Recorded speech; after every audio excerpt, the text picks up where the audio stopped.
ये बिना टाइम को इधर उधर लगाए सीधा मेहता जी की ओर चलते हैं। तीसरे राउंड का रिजल्ट चलिए उनके पास आ गीतांजलि, चुका है। तीसरा राउंड एक वो पिक्चर आई थी ना, सत्ते पे सत्ता। तीसरा राउंड उसी की तरह आ रहा है, सत्ते पे सत्ता। और हरियाणा के गांव में पत्ते पे पत्ता चलता है, सीप की बाजी चलती है और उसमें काट लगती है। इसमें भी काट लगी है। परमजीत सिंह मंत्री जी 22 वोट, पहले राउंड में 30, फिर 23, घटते ही जा रहे हैं मंत्री जी। 22 वोट 7150। और सरदार निशांत सिंह बढ़ते ही जा रहे हैं, 22 वोट।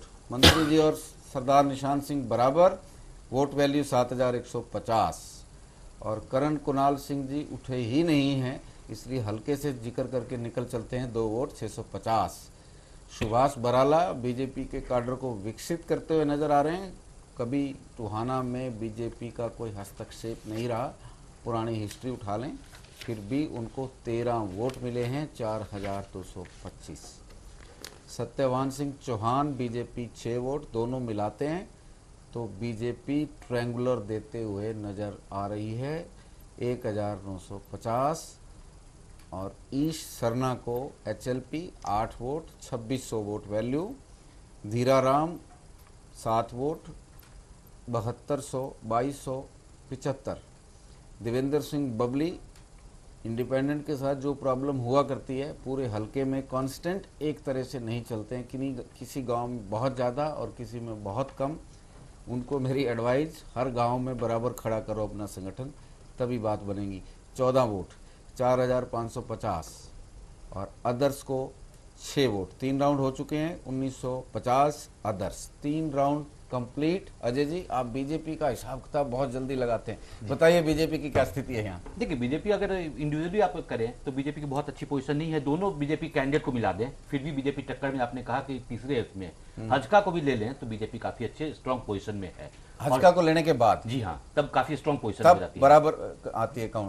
प्रदीप जी, बराबर नहीं आती है, फिर भी पीछे रहती है। नहीं, अभी बता रहा हूँ। तो बीजेपी के दोनों कैंडिडेट मिलाकर 65 वोट हो रहे हैं, यानी अभी भी परमवीर सिंह से वो 10 वोट कम है, लेकिन निशांत सिंह से ऊपर जा रहे हैं अगर मिलते हैं तो। जी हाँ, देख दोनों बीजेपी के कैंडिडेट, दोनों कैंडिडेट मिला के 65 हो रहा है। नहीं, वो जाके हमें हिसाब लगेगा पार्टी की पॉपुलैरिटी पे। और उसके साथ अगर आप उसके साथ मेरे कह रहा हूं, उसके देवेंद्र बबली का अभी तक तीनों राउंड का 58 वोट हो गए हैं, तो उसको आप जोड़ दें तो वो तो बहुत ही रनअवे विक्ट्री। और ऐसा नहीं है, ऐसा नहीं है। 19% वोट कैंडिडेट अकेला ले रहा है, 300 की काउंटिंग में 19%। और विनोद जी, एक मेरा अहम सवाल है, और मैं मानता हूं जिस कैंडिडेट के पास 19% वोट है, किसी भी पार्टी को जिसको कैंडिडेट की जरूरत हो, ठप्पा लगा देना चाहिए। मुझे लग रहा है कि अनुमान मेरा जो है वो नहीं लग रहा है कि आने वाले दो चक्र और हैं जहां उनको 10 वोट से कम मिले। मैं जो सवाल आपसे पूछना चाहता हूं जी, वो ये कि ये यहाँ पर, जैसे कि आपने भी शुरू में कहा कि यहाँ पाकिस्तान का भी फतवा चालू हो जाता है, यानी कि यहाँ पंजाबी रिफ्यूजियों का अच्छा खासा दबदबा शहर में, और वो कहीं ना कहीं डिसाइड करते हैं। नहीं, जब उनमें इनसिक्योरिटी फीलिंग आती है ना, सुरक्षा की भावना पैदा की जाती है। जैसे अजय ने कहा ना कि आखिरी 3 दिन में चुनाव कैसे बनता बिगड़ता है, मैंने वही कहा कि असुरक्षा की भावना पैदा की जाती है कि अगर वो बन गया तो तुम्हारा तो कोई नहीं रहेगा, नहीं, तो हो जाते हैं वो। मेरा सवाल अलग है कि दिल्ली को अगर आप देखें तो दिल्ली में भारतीय जनता पार्टी रिफ्यूजियों की पार्टी थी और उसने यहाँ दिल्ली में शासन भी किया। यहाँ पर चाहे असुरक्षा हो चाहे सुरक्षा हो, वो पूरे चुनाव को प्रभावित करने की ताकत रखते हैं। यहाँ भारतीय जनता पार्टी उस वोट बैंक को, जिसको क्या अतीत से ये माना जाता है कि जो पंजाबी हैं और जो बनिए हैं, व्यापारी हैं, बीजेपी के वोट है भारतीय जनता पार्टी की। यहाँ ऐसा क्यों नहीं हो रहा है? क्योंकि आप यहाँ को बिलोंग करते हैं, इसलिए मेरा सवाल है। आपकी जानकारी के लिए बता दूं, अब बीजेपी में भेदभाव खत्म हो गया है। बीजेपी को अब कोई हेजिटेशन नहीं है कि चौटाला की पार्टी से लोग आए, कांग्रेस से रिजेक्टेड लोग आए या कांग्रेस से सिलेक्टेड लोग आए, अच्छे लोग आए या बुरे लोग आए। बीजेपी का एजेंडा हो गया है किसी तरह से हरियाणा में पावर में आना, इसलिए बीजेपी अब केवल बनिया पंजाबी की पार्टी नहीं रहेगी। एक चीज का और फायदा हुआ है। नहीं, मेरा सवाल ये नहीं है, मेरा सवाल ये है ही नहीं। मेरा सवाल ये है कि जो इस समुदाय के बीच में इतना बड़ा जनाधार रखने वाली पार्टी है, यहाँ के लोग क्यों नहीं अट्रैक्ट हो रहे? टोहाना में बीजेपी कभी रही नहीं है। रहना ना, और बहुत सी हरियाणा में ऐसी सीटें, क्योंकि आप एक बात कभी नहीं भूलिए कि बीजेपी हरियाणा में मैक्सिमम 29 सीटें लड़ी है 90 में से। 61 सीटों पे उसे कभी लड़ने का अवसर ही नहीं मिला। एक ही बार 2000 में 29 सीटों पे लड़ी और 6 सीटें जीती, चौटाला के साथ लड़ी थी। 5 सीटें और जीत सकती थी। वो चौटाला जी ने बीजेपी का ऐसा इंतजाम कर दिया कि वो खुद अकेले 46 निकाल गया, बीजेपी को केवल 6 सीटें मिली। बाद में जो सोटे लोटे चले फरीदाबाद में वो आपको पता ही है। और अब अपन चौथे राउंड पे आते हैं। चौथा राउंड, परमवीर सिंह कांग्रेस के। मंत्री जी, गांव में आपका वोट गिरता हुआ नजर आ रहा है। आप बहुत पीछे चले गए, केवल 16 वोट, 5200। तलाश कीजिए उन गांवों की जहां पे लोग आपसे नाराज हैं। निशान सिंह INLD ने मंत्री को बहुत पीछे छोड़ दिया है। छक्का लगाया यहाँ, 31 vote, just double, 10,075 vote value, 31 vote, 31, 10,075। करण कुणाल 1 वोट, 325। सुभाष बराला ने भी काफी तरक्की की है इस राउंड में, 20 वोट, 6500। लगता है बीजेपी टोहाना में इस बार टांग फंसाने की पोजीशन में आ गई है। अजय जी। सत्यवान सिंह चौहान 6, 1950। ईश सरना 7, 2275।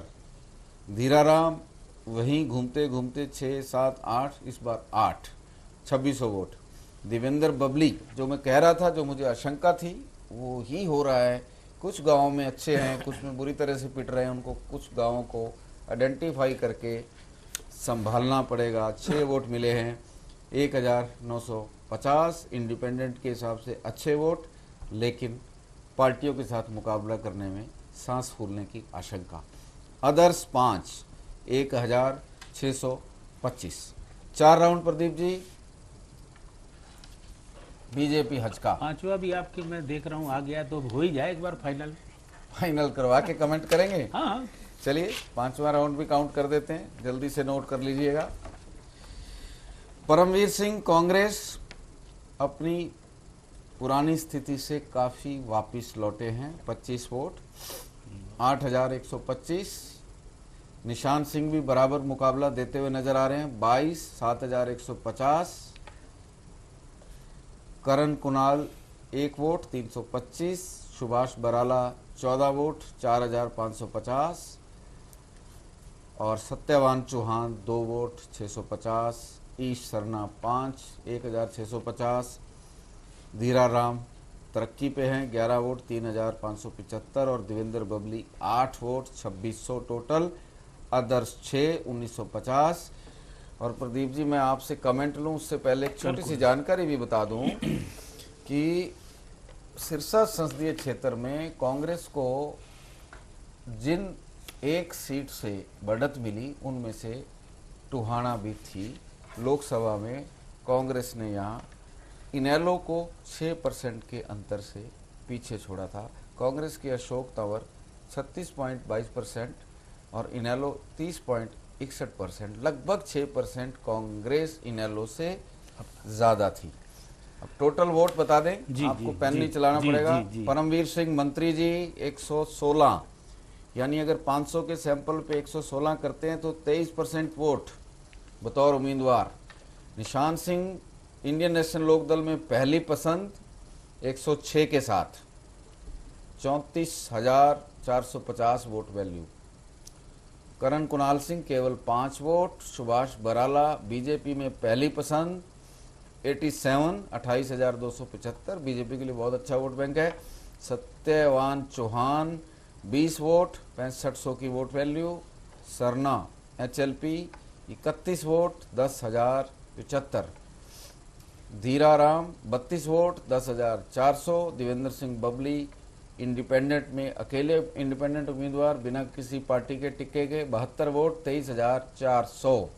और others 25 vote, 8125। NOTA 6, 1950। 5 round Pradeep ji, छोटी छोटी टिप्पणी, और मैं इलेक्शन ऑफिसर से रिक्वेस्ट करूंगा, ये जनता बोलेगी, पूरा खोलेगा का बैलेट बॉक्स में। देखिए, ये बहुत साफ दिख रही है कि अगर आपकी बात को हम देखें कि आखिरी समय में यहाँ चुनाव पलटता है, शहर पलटता है, हाँ, शहर पलटता है। और जो आपका सर्वे कह रहा है मुझे इसका स्पार्क इसके अंदर दिख रहा है और मंत्री जी तमाम सारी चीज़ों के बावजूद नंबर 1 बने हुए हैं।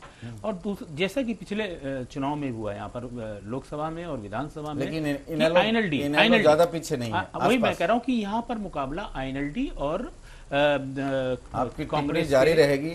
कांग्रेस से भी के कमेंट लेंगे। बीच में लाल ये डिब्बा देख लीजिए, जी, हम ठीक इसको खोलने के लिए इलेक्शन ऑफिसर्स के पास भिजवा देते हैं। ठीक है जी। ये जो कांग्रेस और इनेलो के बीच में इस सर्वे की भिड़ंत है, गीतांजलि का पेन भी हिल रहा है, कुछ हो रहा है। गीतांजलि, क्या हुक्म है?